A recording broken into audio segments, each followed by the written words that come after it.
I'm Ben, and I'll be showing you how to create a feature panel wall using timber lengths. Adding some timber lengths makes a boring wall not so boring anymore. You can easily customize your design to your own style in your home or your own aesthetics.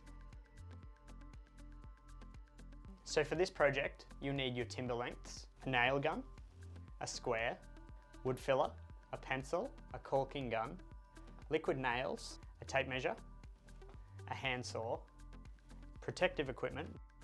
The first thing you need to do is measure up your wall and work out a design. For my design, I need some of my timber cut straight and some of it cut on an angle. With the square sitting flush, you get the 45-degree angle that you can mark against. This project is completely customizable, so go wild with your design.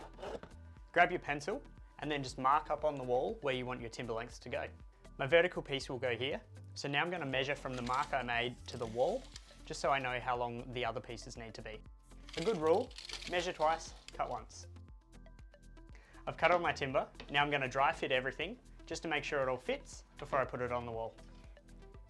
Grab your caulking gun and liquid nails and apply it to the back of the timber. The best way to apply liquid nails is with a squiggly line.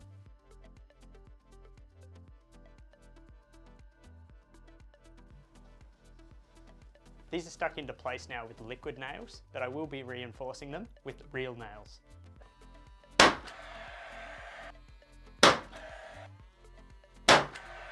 Grab your wood filler and fill the holes where the nails are. It's also a really good idea just to fill your joins. And it's finished. All it took was some timber lengths, a little bit of imagination, and it's ready to paint. These timber lengths are primed, so now the wall is ready to paint any colour.